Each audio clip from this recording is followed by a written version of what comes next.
लाडकी बहीण योजनेमध्ये ज्याही लाडक्या बहिणींची केवायसी बाकी असेल, म्हणजे त्रुटीमध्ये आलेल्या लाडक्या बहिणी, त्यांनी आपली केवायसी लवकरात लवकर कंप्लीट करा।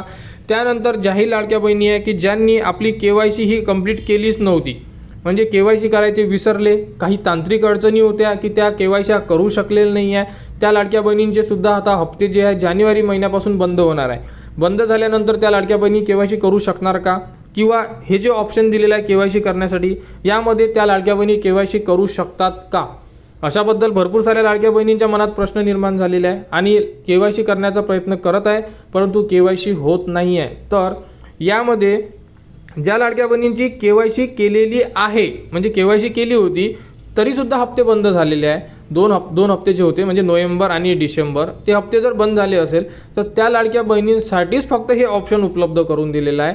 ज्या लाडक्या बहिणींनी केवायसी केलीच नाही, विसरले, काही तांत्रिक अडचणी होत्या, साईड प्रॉब्लेम होता, OTP प्रॉब्लेम होता, आधार कार्डला मोबाईल नंबर लिंक नव्हता, असे जर प्रॉब्लेम असेल आणि त्यामुळे जर तुमची केवायसी राहिलेली असेल तर तुम्ही यामध्ये केवायसी करू शकत नाही।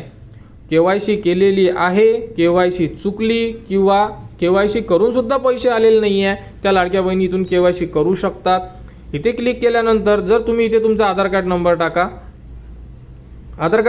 हा कॅप्चा इथे इन्सर्ट करा। त्यानंतर थोडं खाली आल्यानंतर बघू शकता इथे अशा प्रकारे ऑप्शन आहे, मी सहमत आहेला क्लिक करा आणि OTP पाठवा, इथे तुम्ही क्लिक करा।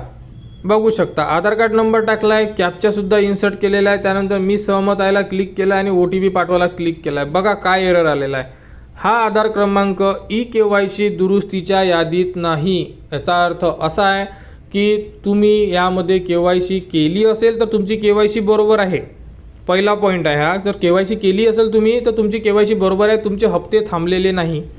दुसरा नंबरचा पॉईंट असा आहे की तुम्ही KYC केलीच नाही आहे, म्हणजे पहिल्या याच्यात जे डिसेंबरपर्यंत आपल्याला लास्ट डेट देण्यात आलेली होती 31 तारखेपर्यंत, यामध्ये तुम्ही KYC केलीच नाही आहे। KYC केली नाही त्यामुळे तुम्हाला अशा प्रकारे एरर येत आहे की तुम्ही या यादीमध्ये आहेच नाही। ओके, त्यानंतर ज्या लाडक्या बहिणी आता KYC करायच्या बाकी राहिलेल्या आहेत, त्यांनी KYC केलीच नाही आहे, तर त्या लाडक्या बहिणी KYC करू शकत नाही कधीपर्यंत, जोपर्यंत शासन यावरती GR काढत नाही, शासन जोपर्यंत माहिती देत नाही। ज्यांची KYC राहिलेली असेल त्या लाडक्या बहिणींना मुदतवाढ देण्यात आलेली नाही आहे, त्यामुळे फक्त आणि फक्त ज्या लाडक्या बहिणींची KYC चुकलेली आहे, हप्ते थांबलेले आहेत, त्या लाडक्या बहिणीच आपली KYC पूर्ण करू शकतात। लवकरात लवकर आपली KYC कंप्लीट करा, कारण की ही जी डेट आहे ही तुम्हाला आता लास्ट डेट देण्यात आलेली आहे आणि यानंतर मुदतवाढ मिळणार नाही आहे, त्यामुळे लवकरात लवकर आपली जी KYC आहे कंप्लीट करा।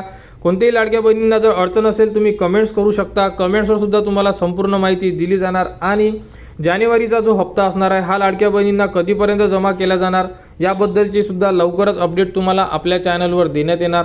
त्यासाठी आपल्या चॅनलच्या कनेक्टमध्ये राहा, चॅनलला सबस्क्राईब करा व हा व्हिडिओ इतरांपर्यंत शेअर करा।